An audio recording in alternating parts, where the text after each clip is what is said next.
Di argumentasi mana? BAP. Nah, ya BAP kan dipertanyakan nanti. Nanti BAP pertanyakan sesuai dengan ini nggak apa yang kau sampaikan dalam BAP. Ternyata yang bersangkutan nggak ada.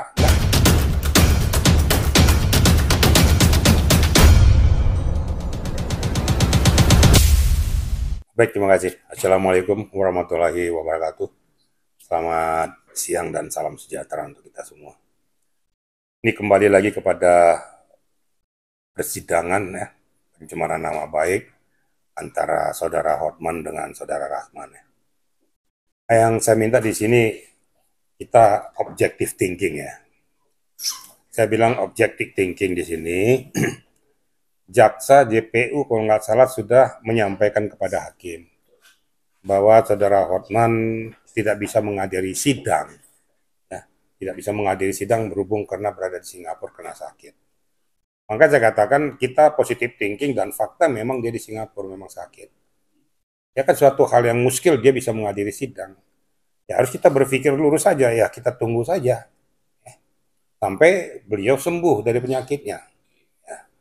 Nah, dari pihak Rasman juga ya sabar. Ini kan situasional yang tidak bisa kita bantahkan. Ya. Karena bagaimanapun kalau dipaksakan kan berakibat kepada keselamatan Hotman juga. Dan hakim sudah menyetujui ditunda sidang itu. Ya sudah positif thinking aja, kita nggak usah berpikir yang aneh-aneh. Yang penting nanti kita doakan Hotman bisa sembuh dengan baik, kembali ke arena persidangan untuk melaksanakan kelanjutan daripada persidangan. Saya rasa begitu aja ya. Juga tadi juga dari terdakwa sendiri juga berspill bahwa dia update dari status IG-nya orang Hotman Paris pelapor sendiri bahwa dia begini-begini. Gimana sih bang kalau secara di ruang sidang spill itu bang? Ini kan sekarang ini kan ceritanya tentang mungkin sudah ada dendam membara tuh ya. Itu yang akibatnya tuh yang lurus jadi bengkok, bengkok jadi bengkok sekali gitu loh kan. Padahal kita sebagai umat ya insan hamba Tuhan itu apakah tidak ada lagi faktor pemaaf gitu ya.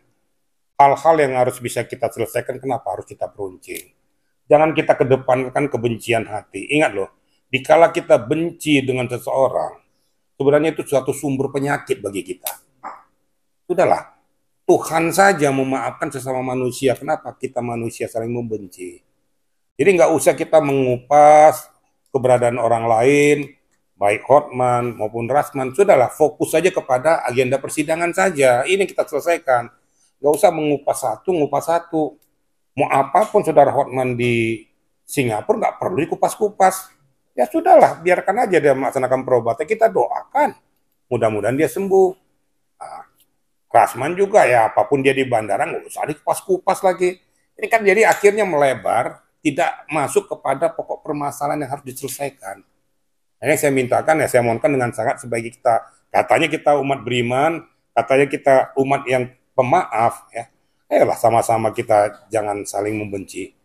Luruskan pokok permasalahan, satukan hati dan pikiran kita. Sekali lagi, kalau kita memang betul-betul insan hamba Tuhan, kita diajarkan untuk memaafkan sesama manusia. Ya. Sedangkan Tuhan aja memaafkan kita. Bagaimana Tuhan memaafkan kita kalau kita sendiri tidak pernah memaafkan orang? Itu aja kesimpulannya. Ya. Kalau analisa di peradilan itu SOP kalau nanti seandainya dugaan dia tidak datang dan tidak datang itu gimana sih bang proses itu? Apakah BAP awal itu dipakai apa enggak sih bang? Kalau pertanyaan gitu. Ya nanti kan tentunya kan nanti hak prerogatif daripada hakim untuk menganalisa, menilai pokok permasalahannya. Nah, sekarang apakah bisa JPU melakukan tuntutannya ya, berdasarkan dakwaan yang ada apabila saksi pelapor tidak ada? Kan suatu hal yang absurd. Sehingga situasi tidak berimbang. Uji pembuktian tidak akan berimbang, tidak akan berbalas. Kan gitu. Ya tentunya silakan menilai saja. Mungkin situasi persidangan itu akan, kalau saya boleh katakan, kalau tidak dihadiri oleh saksi pelapor, cacat hukum. Nggak bisa. Kenapa? Pada saatnya kan perlu pembuktian kan. Antar terdakwa dan saksi pelapor kan memberikan argumentasinya berdasarkan data dan fakta yang ada. Lah kalau seandainya saksi pelapor aja nggak ada, yang mau diuji argumentasi mana? Nah, ya BAP kan dipertanyakan nanti. Nanti BAP pertanyakan sesuai dengan ini nggak apa yang kau sampaikan dalam BAP. Ternyata yang bersangkutan nggak ada, nggak bisa menguatkan, membenarkan apa yang dia sampaikan dalam BAP itu. tentu kembali lagi bahwa itu kita serahkan kepada hak prerogatif hakim yang akan memutuskan. Kira-kira gitu. Karena kita di dalam agenda persidangan jangan kita berandai-andai ya. Pemegang palu tertinggi pada saat itu adalah hakim. Dia akan bisa menilai dampak buruknya, dampak positifnya, atau mau diarahkan kemana agenda persidangan ini. Makanya saya katakan tadi, kita doakan saja ya. Mudah-mudahan saudara Hotman segera sembuh dari penyakitnya, kembali ke Indonesia, sehingga bisa masuk dalam agenda persidangan, sehingga tuntas pokok permasalahannya. Apapun nanti keputusannya, itu adalah merupakan keputusan yang terbaik dari seorang hakim. Catat, bila terdakwa tidak menerima, dia bisa mengajukan banding. Bila juga tidak bisa, mengajukan kasasi. Jangan mempersalahkan agenda persidangan. Kira-kira gitu aja. Bang, berarti kalau misalnya ada batasnya nggak sih kalau Bang Hotman nggak datang dulu? Itu tergantung hakim. Kan tidak ada limitasi. Nah sekarang kalau saudara Hotman umpamanya minggu ini belum bisa, ternyata masih recovery dia, minggu depan belum bisa juga, masa kita paksakan dia datang? Ya tentunya mengikuti keberadaan daripada saksi pelapor. Nah bukan keinginan daripada Hotman tidak datang, tapi karena situasi kondisi daripada kesehatan yang tidak memungkinkan. Kan nggak mungkin apakah melalui Zoom atau bagaimana, itu kan nanti. Maka saya katakan tadi, untuk percepatan kasus ini nanti hakim akan mengambil langkah-langkah yang progresif untuk menyelesaikan masalah ini. Jadi tolong netizen dan kita publik juga nggak usah menilai kemana-mana, serahkan aja sepenuhnya kepada sidang pengadilan yang dipimpin hakim yang sekarang sedang berjalan. Sehingga betul-betul produk hukum bisa diselesaikan dengan baik, keputusan juga bisa berkekuatan hukum dan berkeadilan. Kira-kira ya. Pak Jenderal bilang keadilan. Namun ada momen nggak sih suatu saat bisa dikatakan damai dengan menyambut perkara ini? Karena juga pihak dari Rasman sendiri pengennya tujuannya ke situ. Nah, ini masalahnya kan kasus ini kan sebenarnya kasus antar kedua belah pihak. Semasi kasus antar kedua belah pihak tidak merugikan pihak yang lain, itu masih ada kemungkinan restoratif justice. Makanya ada agenda sidang perdamaian. Sepanjang kedua belah pihak menurunkan tensi emosional, tensi kekakuan hati. Ya. Kalau memang kita mau menuju kedamaian, dari kemarin-kemarin sudah tidak ada sidang.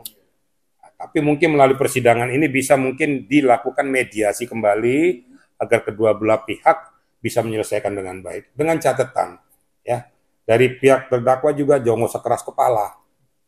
Dari pihak saksi pelapor juga memberikan kata maaf itu. Nah, sehingga dengan permohonan ketemulah di tengah-tengah, terjadilah suatu kedamaian. Makanya jangan kita sudah salah, jangan ngotot pula. Kalau kita udah tahu salah, tahu kita minta maaf. Kata kuncinya kan di situ. Gimana kita memaafkan orang kalau yang mau kita maafkan aja masih ngotot, ngeyel pula lagi kan? Bodoh aja saya memaafkan kayak gituan gitu. Intinya tetap hakim itu berwenang untuk bilang punya hak. Sebelum ini agenda masuk ke dalam final check, diberikan kesempatan kembali. Bila penting sebelum ada uji pembuktian, ya, ini disampaikan kedua belah pihak, mau nggak kalian berdamai? Tentu di luar agenda persidangan. Walaupun nanti di agenda persidangan dipertanyakan kembali situasional sebelum diputuskan. Nah, tapi saya berharap mudah-mudahan kedua belah pihak ini mempunyai hati yang hati yang lembut, saling memaafkan. Kita insan hamba Tuhan, saya katakan tadi, tidak ada gading yang tidak retak. Ya. Semua kita punya kelemahan, semua kita punya kekurangan-kekurangan. Kalau kita satukan kelemahan dan kelebihan kita, mendapatkan formula yang baik. Mungkin itu yang dapat saya sampaikan. Ya.